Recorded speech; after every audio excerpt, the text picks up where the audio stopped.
This is Going Inside, Healing Trauma from the Inside Out. Hosted by me, licensed trauma therapist John Clark, Going Inside is a weekly podcast on a mission to help you heal from trauma and connect with your authentic self. Tune in for enlightening guest interviews, immersive solo deep dives, real-life therapy sessions, and soothing guided meditations. Follow me on socials at John Clark Therapy on Instagram, TikTok, and YouTube, and apply to work with me one-on-one at johnclarktherapy.com. Thanks for being here. Let's dive in. Dr. Daphne Fatter is an IFS certified licensed psychologist and an approved IFS clinical consultant. She is also EMDR certified and an EMDR approved consultant in training. With nearly 2 decades of experience, she specializes in trauma treatment, including PTSD, complex trauma, and grief. Dr. Fatter completed her doctorate at the Pennsylvania State University and postdoctoral fellowship at the Trauma Center affiliated with Boston University School of Medicine under Dr. Bessel van der Kolk. She authored works on trauma healing and is known for her insightful presentations worldwide. You can learn more at daphnefatterphd.com. Daphne, thank you so much for being here. Thank you so much, John, for having me. I'm really happy to be here. Yeah, great. Maybe you can add a little more color to the bio. It's quite the impressive clinical background and academic background. So I can tell you care a tremendous amount about your work and about what you do, but more on just kind of how you got here and your story with IFS and EMDR, which is a bit of what we'll cover today. Yeah, sure. So in terms of how I got here, I mean, my interest in trauma has extended. I mean, it's been, I think, lifelong, but also just in terms of my career, really started out actually teaching meditation. I taught mindfulness meditation like a long time ago, like over 20 years ago, before really mindfulness had a big big surge here in the United States. So, and when I was teaching mindfulness classes, I actually had 2 different students, one who had a panic attack during practicing meditation, and another student who had a lot of flashbacks, traumatic flashbacks start to come up. And so, just ethically speaking, I really decided to pursue becoming a therapist, to continue just to be able to support people when they're meditating was my initial intention. To move through traumatic reactions or panic attacks or whatever was happening in their nervous system or their body. And then I went and pursued my master's, and then pursued my doctorate. And my whole, really my interest has been trauma really from the beginning. I think those were very formative experiences for me to be in a sort of facilitator role in a group setting where people are having trauma reactions to something we're doing and really wanting to be able to support them. So that's sort of where my journey started. Yeah. And it's had lots of twists and turns, and here I am. Yeah, well, I've also you read your chapter on IFS and EMDR, and I want to hear about how you've helped therapists integrate these 2 models. I'm one of those people who integrates both. I came to EMDR first, and then IFS. I do have a question though around this experience of mindfulness and someone when folks have a negative reaction to kind of going inside, in IFS terms, or having an internal focus. Maybe talk about what that was like, or even what you've learned about that process in your work now in terms of helping people have this internal focus and how to be careful with that. Yeah, sure. Well, I think, with the wisdom of IFS, really honoring the protective system, Yeah. which, mindfulness meditation has a different orientation, Yeah. in terms of healing. But in terms of IFS and the wisdom of IFS, I think honoring the protectors and the protective system to try to help support people's experience of going inside. Yeah. Yeah. Yeah. And there's so many different ways to do IFS in terms of like sometimes people do need their eyes open. Sometimes they do need that orientation to present day, to or bringing in, a parts map or integrating it with art therapy or sand tray therapy or all the creative ways that people can better understand their internal landscape in terms of their system, even prior to kind of going inside, so to speak, to do more insight work with IFS. Mhm. So I think there's just a lot of creative ways with IFS to really hold that container, that therapeutic container for whatever people need. Yeah. Yeah, I've heard, clients describe, even last week I had a new client who came in and said, "I feel like I've tried everything, including meditation, and every time I close my eyes and notice, my thoughts, I just get berated with thoughts of you're terrible, no one likes you, you're unlovable, you're always gonna be alone." And Mhm. then, the client says, just noticing that, because that's what this meditation is telling me to do, just notice it, right? Or let it go, or mindfully observe it, Mhm. right? Was extremely distressing for this person, right? Yeah. Right, totally, yes, and while I mean, I am meditation again has its place on the map in terms of a Yeah. healing modality, and the research supports that, and yet we know specifically for people with PTSD, the research supports guided meditation being Yeah. the most helpful as opposed to people doing independent practice unless they have a lot of support, for that Yeah. because of just what you're describing, Yep. right? Yep. Yeah. Yeah, I originally came from the world of clinical hypnosis. That was one of the first tools I picked up in grad school and started using that quite a bit with folks. And so there was this aspect of kind of going inside and mindfulness, but then the the practitioner kind of leading the person through an experience. So there's a guided component to that, but certainly some overlap with what we're talking about here. Mhm. Yeah. Yeah. Yeah, that's interesting. I'm not trained in hypnosis, but yeah, I'm interested in it. Yeah, yeah. Um, so did you come to EMDR first and then IFS, or I what was the did. order there? Yeah. Similarly, yeah, just like similar to you. Yeah, I was trained early on. I mean, I feel very lucky to be trained. I was actually trained in my master's program, I did it as Wow. So adjunctive uncommon. training. Yeah, and so for just in the beginning of me doing practice, I had a very trauma-informed lens because of the EMDR training. Wow. And then came to IFS, later. So I think I'd be curious about your experience too, doing EMDR first and then IFS. I know for me, as many EMDR clinicians, when they do IFS training, they can't help but think of EMDR, right? Yeah. Yeah, Yeah. Yeah, I'm curious, and I'm always happy to share more about my experience, but I'm curious when, after learning EMDR and using that modality, um, was it that you felt like something was missing and then you found IFS, or you found IFS and said, I can make these 2 work together?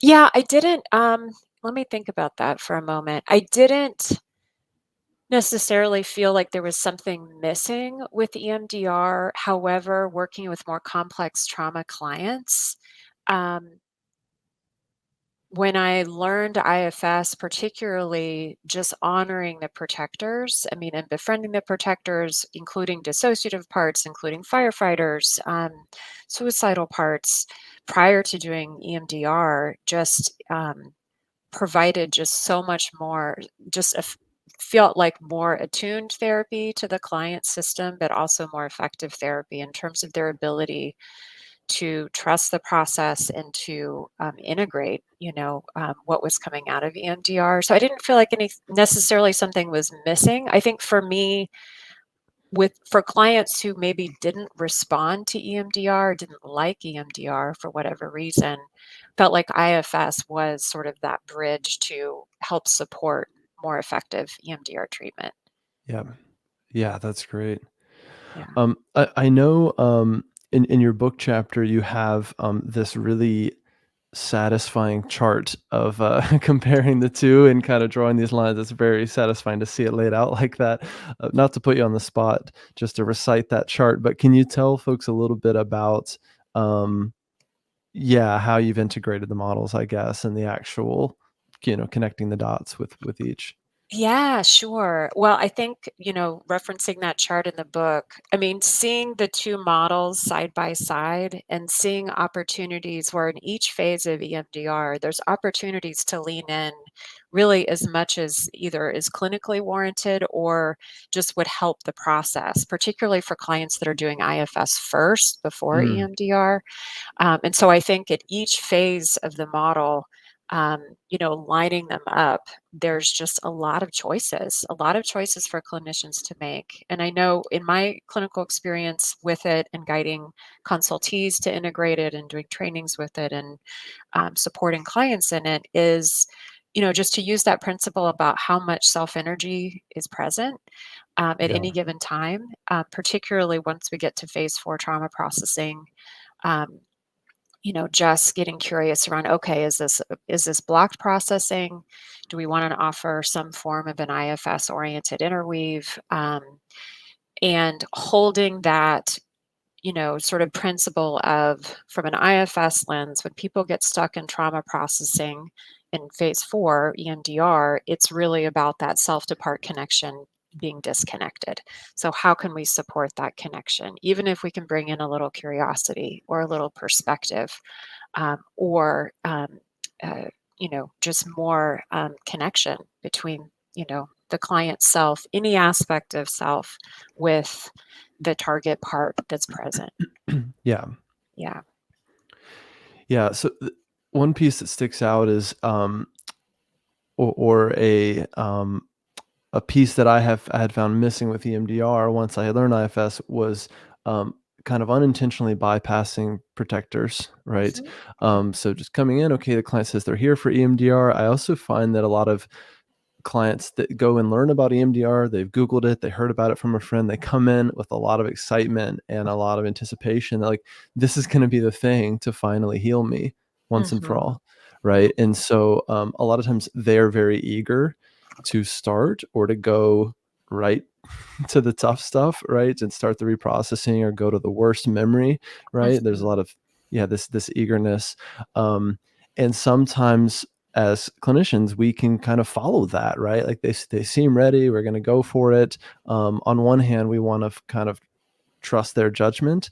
On the other hand, it can feel pressured, when some clients come in and it's like, I just want to get this out of me kind of sense. Yeah. And then it ends up, kind of that ends up dictating the pacing of the work. Mhm. Yeah. Mhm. Yes, I've had that happen too. I mean, Yeah. definitely EMDR has the risk of bypassing protectors without an integration like IFS.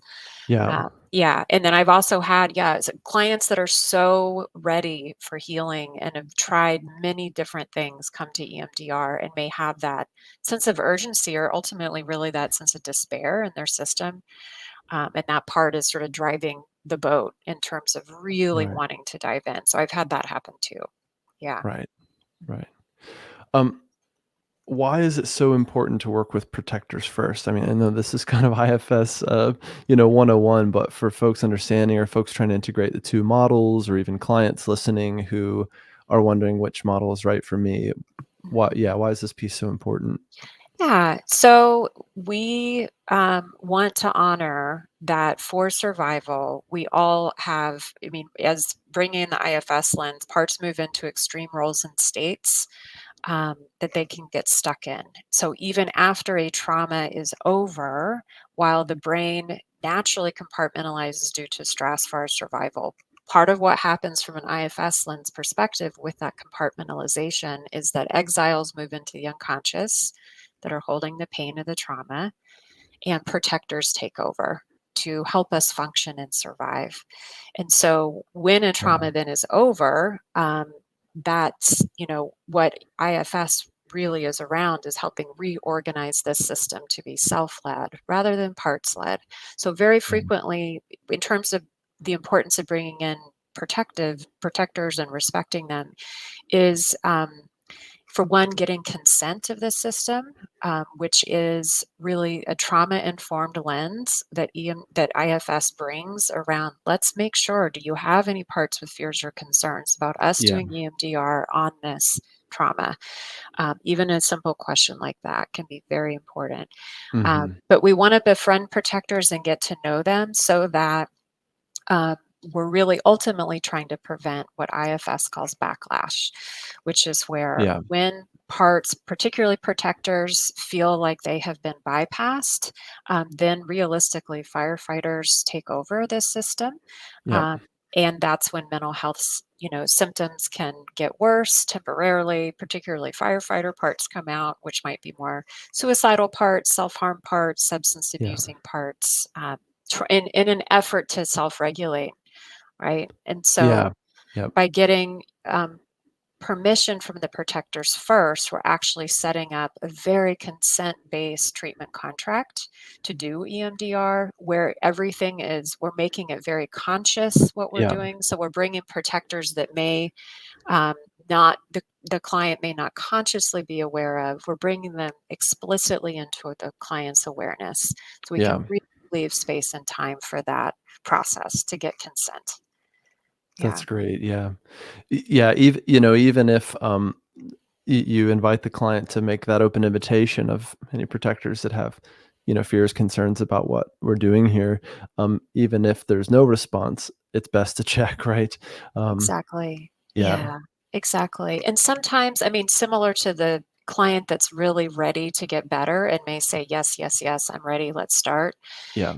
Sometimes there can be a delayed reaction with Yeah. protectors too, where it's like, yes, some protectors might really want that. And then other parts may be like, wow, are you really ready to do this? And Yeah. we want to explicitly ask and leave that time and space to really have the client check.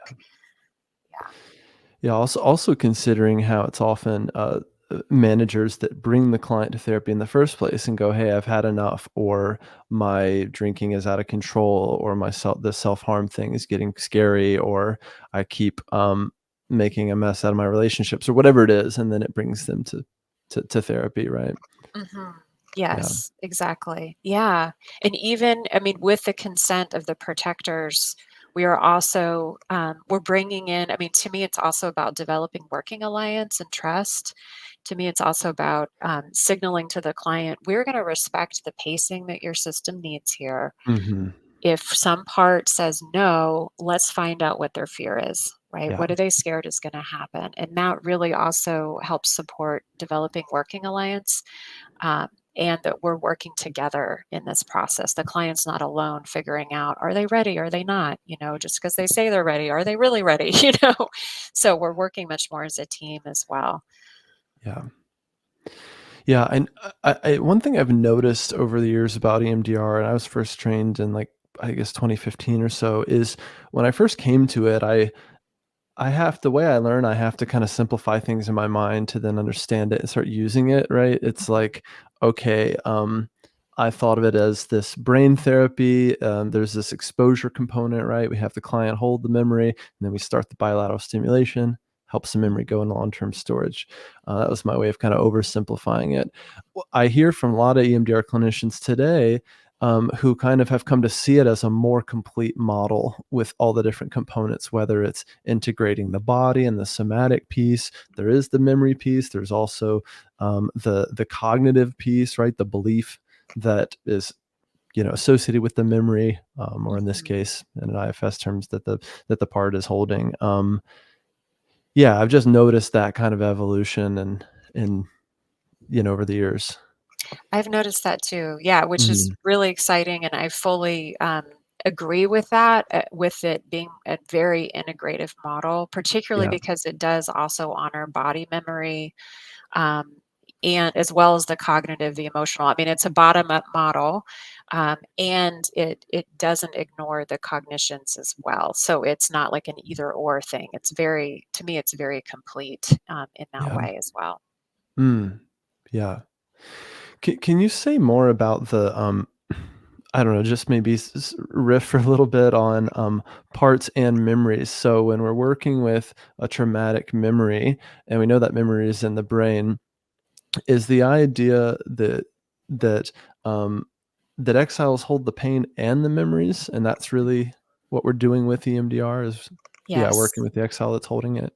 We really are. Yep. So Yeah. we're working with the exile, but with EMDR, we're really working with exiles and protectors.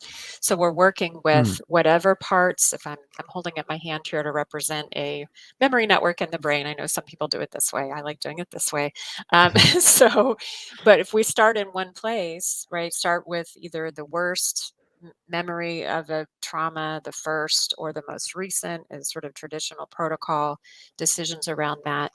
It's gonna go, wherever it needs to go. The Right. brain will take the person in EMDR wherever they need to go for healing. And from an IFS lens, we can really be aware that on that memory network are exiles and protectors. So it's going to go wherever it needs to go. Mhm. Yes. And so, in terms of the exiles holding the visceral pain of the trauma, um, yeah, I mean, that is absolutely correlates with what we know about neuroscience and the nature of traumatic memory, Yeah. right? In Yeah. terms of it being, for one, it being encoded in the same state that it's acquired in, which is realistically a high arousal state. Yeah. So when we're working with exiles, whether it be in pure IFS or if we're integrating IFS with EMDR, we are working with more high arousal memory, which Yeah. again is why we want to get consent of the protectors, right? Before we open that Yeah. door. I find that there's often surprises in the work, and I, I run a teaching practice here in San Francisco, where we're all trauma therapists. Everyone's trained in EMDR, and most also in IFS. And what I see is a lot of times when clinicians are learning EMDR, because it's a protocol, and for a lot of Mhm, clinicians, it's the first protocol they've ever learned or used, myself mhm. included.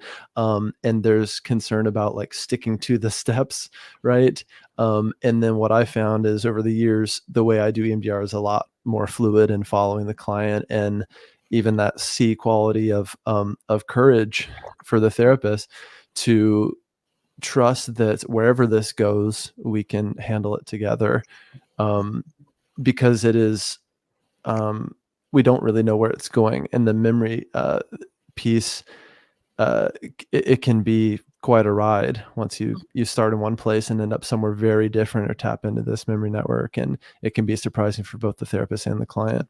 It can be, Yeah. yes. Yet again, another reason to befriend those protectors Yeah. first, right? Because you're opening a door and you don't know where it's gonna go, and the client doesn't know where it's gonna go.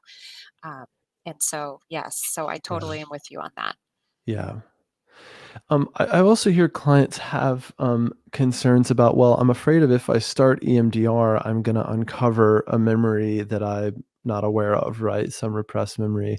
Um, is that something that you've heard or experienced, or how do you think of repressed memories, or whatever you might call them? Sure, yeah, so I have had that happen. I've actually, to be honest, had that happen more with IFS than I have with Hmm. EMDR. Mm. Um, and maybe that's, I'm not saying that that's everybody's experience, but that's just Yeah. my clinical experience. It certainly can happen in EMDR. Well, let me actually take that back. I have had that happen in EMDR, but it's just been um, more information, I guess. Sometimes people will have a somatic memory that you can still process in EMDR. They may not know everything that happened, and more information may come forward. I've had that happen in IFS where just exiles were discovered, particularly around trauma that were not known, um, until we got to know those exiles. So in terms of repressed memory from an IFS standpoint, where you can really consider that as exiles, right? Exiles are out of the consciousness; they're in Yeah. implicit memory. Oftentimes people are surprised when they first are working with exiles, even though there might be some familiarity to some aspect of the exile, whether that be a belief or a burden or a Yeah. somatic feeling or a visceral fear or something like that. But Yeah. really befriending the exiles is absolutely can be working with repressed memories. Yeah. Yeah. I find that in the witnessing component of the unburdening sequence, if if and when the client is truly open to whatever the exile wants to share, and there's an open invitation that's offered of, ask the part what it would like to share with you, whether it is a thought, a memory, whatever it is, that there's often, again, some surprises there for both clinician and client if we're really open to that witnessing piece and hearing the story of the part. Some just some incredible moments that I've witnessed in session once we're there. Me too. Yes, it can be very magical in terms of its healing Yeah, potential and the layers too. I think one of the many wonderful things about IFS is its pacing, and it yeah, really goes with the client's system. So just as you're describing, with that very open-ended invitation for the exile to share and show whatever it wants the client to know, the client self to know, it just can really attend to the fine-tuned layers of really what that was like for that exile. Whether it yeah, be misattunement or nonverbal experiences that that exile took in. And I mean, just so many different layers that can really be attended to yeah. in IFS. It almost seems like, and again, same with EMDR. I had to learn this early on with IFS of pacing and slowing down and slow down and slow down and go slower than you think you need to go.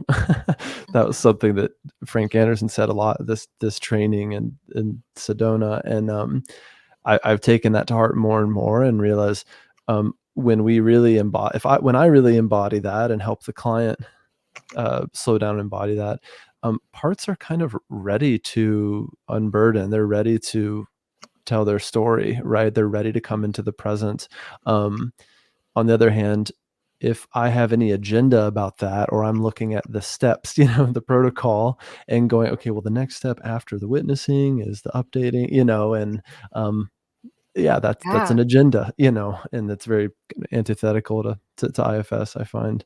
Yes, absolutely. And I had that same experience happen in my when I learned IFS, similar to EMDR, right? EMDR, as you said, was very protocol Yeah, oriented. It's very normal for EMDR clinicians when they're first learning it, of course, to stick to the protocol, right? To really get it in their bones first yeah, before really following the client, with their pacing.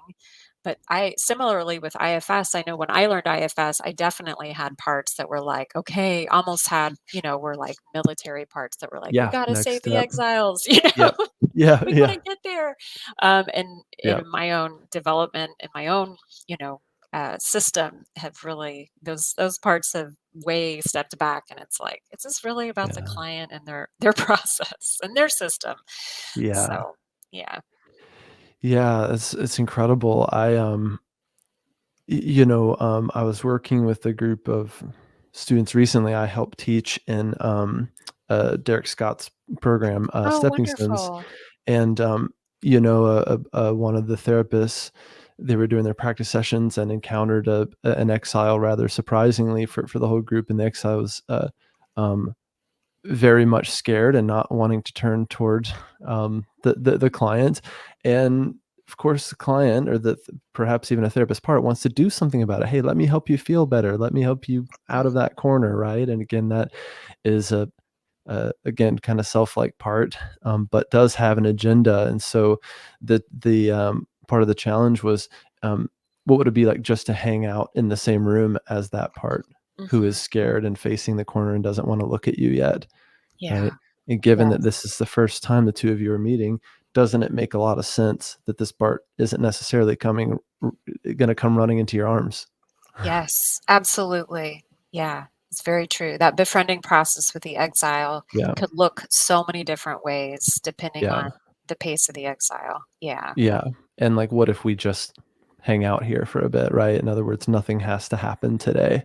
I find that or even that phrase has often helps parts to relax, and therapists to relax in their own, IFS work with their clients of letting go of agenda. That's just something that's been on my mind a lot lately.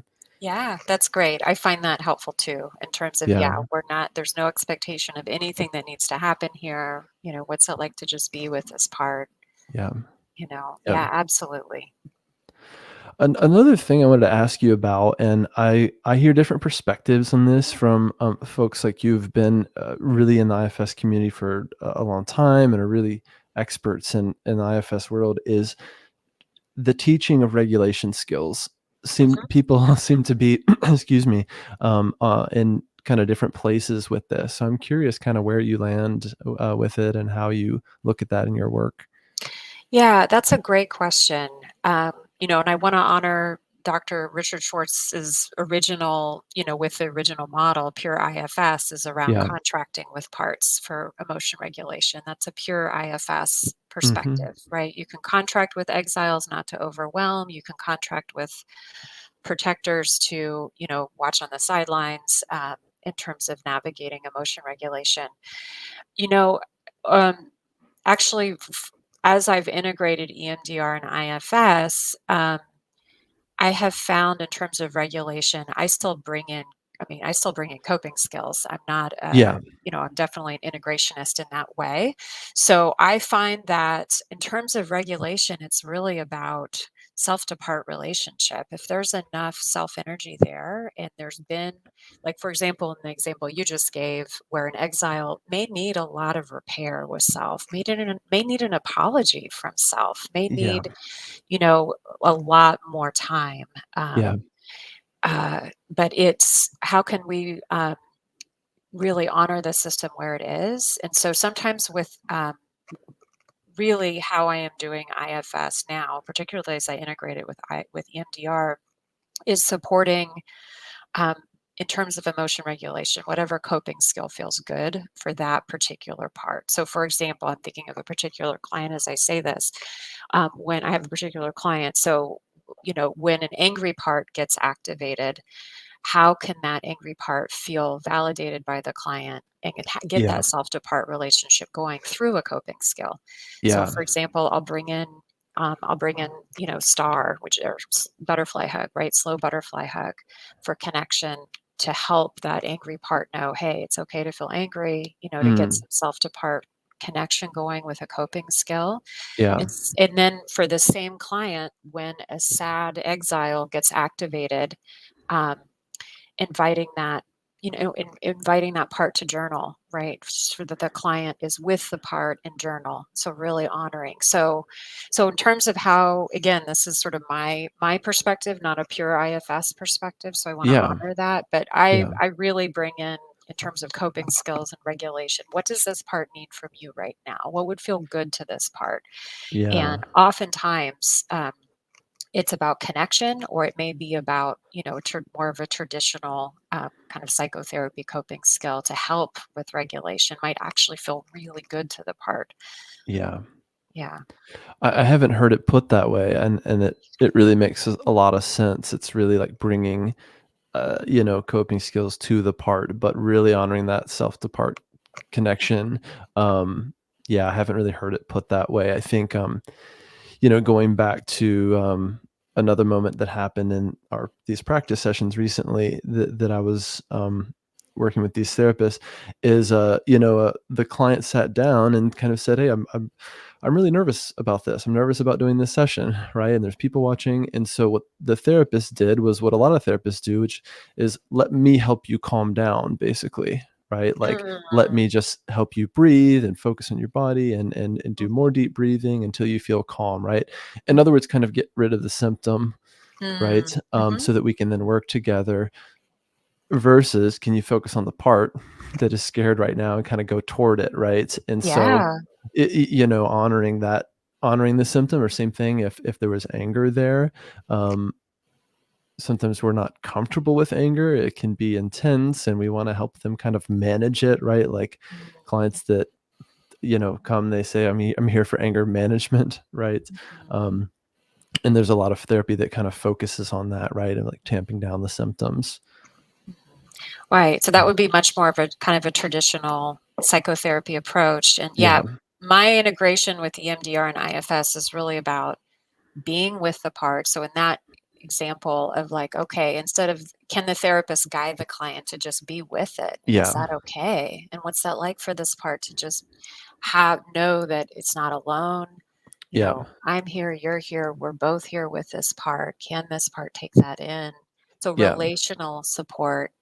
And then, if the part wants it, sometimes parts particularly like angry parts want to be heard and want to be witnessed, and so asking them to, or trying to manage them would be not therapeutic, right? In terms Yeah. of asking them to step aside or any of those interventions. Yeah. It's more about, let's Yeah. hear from this part, let's get to know it. Yeah. Right. So I think the relational aspect of befriending and being with is a form of emotion regulation in and of itself. Yeah. And yet Yeah. there are some times where coping skills, I think, can be integrated in once that self-to-part relationship has been established. Yeah. If it feels good, and I say that, if it feels good to the part, right? We're not Yeah. trying to get rid of the part. We're more having, what's it like for the part to experience the being with and actually know that self can help. Yeah. Yeah. I find that some people are surprised by, and there are other parts work models where the idea is to kind of control the part or have it contained or whatever, right? I've heard that, and people are often surprised that that's kind of not the goal with IFS. Hmm. It's not Hmm. about getting rid of parts by any means, or Yeah. even like externalizing them, just putting them in a chair so you can kind of put them in their place or whatever. Mhm. Right, Yeah, exactly. Yeah, and IFS is, I think, more unique in that way in a parts model. And yeah, um, sometimes that might just be such a new orientation for how to relate to oneself, right? yeah, It's such a different way of relating to one system to really say, like, oh, let's just be with this and yeah, just get to know it. And what's that like? And how's the part responding? yeah. Yeah, I know that, a word that comes up a lot, in this work and also around trauma and even in these interviews that I do is around shame, and I'm curious, kind of how what that brings up for you or how you think about shame in the work. Mhm. Yeah. Well, so for one, I want to honor Martha Sweezy's recent book, which is on my book list. I've not yet read it yet, but it's on my Yeah, list. same. Yeah. So, yeah, shame is, I mean, in my clinical experience, it is entrenched and embedded in trauma in Yeah, both the protective system as well as the exiles. I mean, it's there. yeah, It's what keeps things locked in. I think that keeps parts in their place, so to speak, like in their roles, as well yeah, as, um, exiles keep holding their burdens. So I think it's part of the entire trauma process. yeah, Um, yeah, when things get yeah, really frozen in time in that way for folks like that have PTSD. Yeah. yeah. Yeah, I've been thinking about this a lot lately, and also, I've mentioned on the show, I have an almost 4-year-old, and so big feelings are part of every day. And also, of course, it brings up my own parts that have, reactions to big feelings, right? Or to anger, right? Or the first time, we served her some food and she didn't want it, and she threw the plate against the wall, Hmm. right? And I had a part that reacted to that, a part that wanted to say that's completely unacceptable. And then in doing some of my own work, realizing that my experience of anger, especially as a kid, because I had big feelings, was when I was angry or showed anger, it was go to your room until you're not angry anymore, right? Go to your room until you can somehow calm your 7-year-old nervous system down by yourself and then come back out when you're presentable and going to be a good boy, right? So, um, this created, many trailheads for me in terms of my own experience of anger, or the first time decades later, I was in graduate school and, um, experienced anger kind of for the first time again, or like outward anger, and got really mad. I had a fight with my partner at the time or whatever, and was just horrified by that, and just realized how many layers there were there inside of me around, um, how unacceptable that feeling is, you Hmm. know? Hmm. Yeah. Yeah. Yeah, I hear you. I think anger is a common feeling that's been sort of, depending on, again, culturally speaking, can be kind of culturally exiled. Um, Yeah. yeah. Yeah, well, that's a big piece too, right? And I also work with a lot of men, and a lot of the men, what brings them to therapy with me, and just speaking stereotypically, is is anger, right? Or they had a fight with their partner and got really angry, and the partner said, "You have to go to therapy." So now I'm here, right? And I have the anger, and I also have this thick layer of shame around the anger and about the fact that I'm here asking for help or whatever it is, and that's kind of where we start, you know. Yeah, but a lot of this pressure that I experience around men to have it all together or to be calm and collected at all times, and whatever it may be. And so this can feel like a real violation of that, that cultural expectation. Sure. Yes. Oh, that makes a lot of sense. Yeah. Yeah, it Yeah. makes a lot of sense. I work with a lot of men as well and really enjoy that work. And so, yes, I had to, similarly, and also as a parent, when my kids were younger and had really big emotions, yes, it's lots of trailheads available, Yeah. right? Yeah. To working on Yeah. my own parts around my comfort Yeah. level with anger and big feelings. So I hear you on that for Yeah. sure. Again, in my limited, 4 years of parenting, I can say for sure that it feels like shame is a learned response, even like being embarrassed, my daughter will do silly things or fall down or do something that an adult might be embarrassed by. And she Mhm. wasn't really born with that, self-consciousness or whatever that, Mhm. that critical part going, "Oh, you shouldn't do that. Don't be ridiculous," or "That outfit looks funny," or whatever it is. And yet layers and layers of living life, or in my case, like surviving public school, learning to be Sure. shamed by other kids and in the ways Mhm. in which I'm not, in the ways in which I'm unacceptable or whatever. But then looking at, my daughter and how out of the box, so to speak, she didn't come with those layers, right? Mhm. We pick them up Yeah. as we go. Yes. Yes, absolutely. I agree with Yeah. that, with shame being a learned response. Yes, and it being, um, yeah, part of a way that, shows up in socialization, Yeah. whether that be, through one's family, school system, Yeah. neighborhood friends, peer group, all of it. Yeah, Yeah. absolutely. Yeah.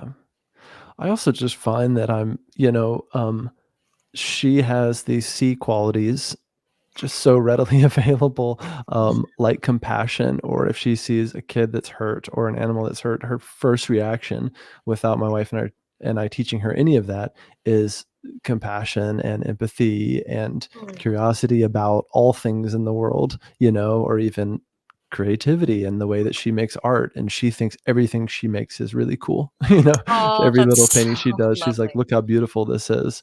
And I'm just like, wow, she's kind of got it all.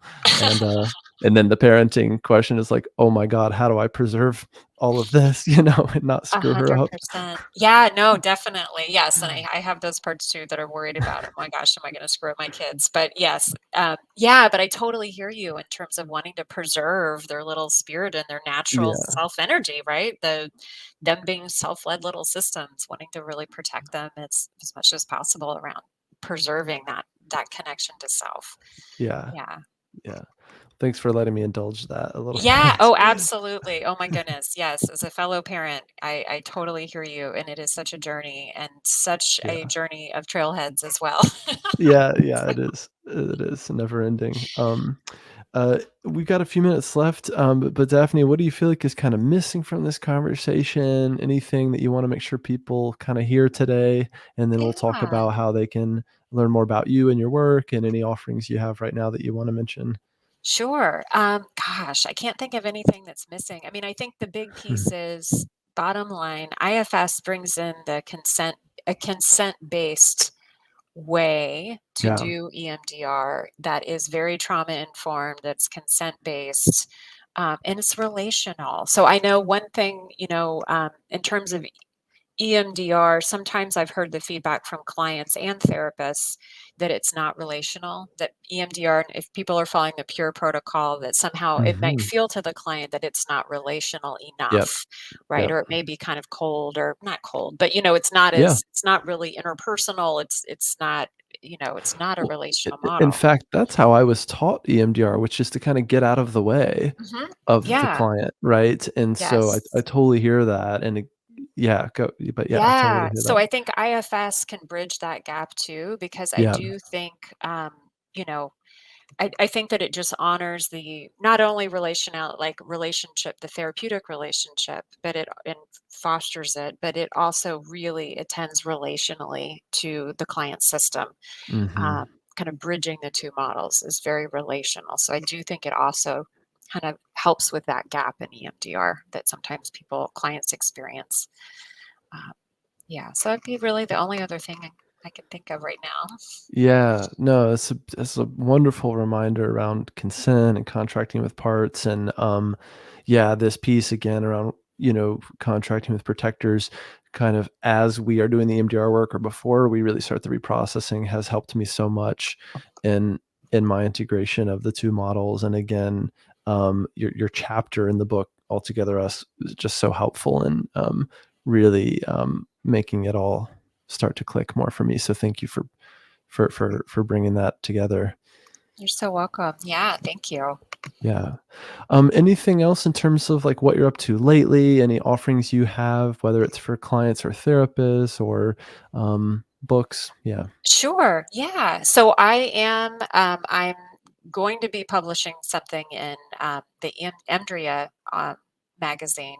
Um, Go with that. So that will be Great. coming out about EMDR and IFS integration. So you can be on the lookout for that. I also I am putting together CE trainings for therapists on the integration of IFS and EMDR. So people can find that on my Great. website.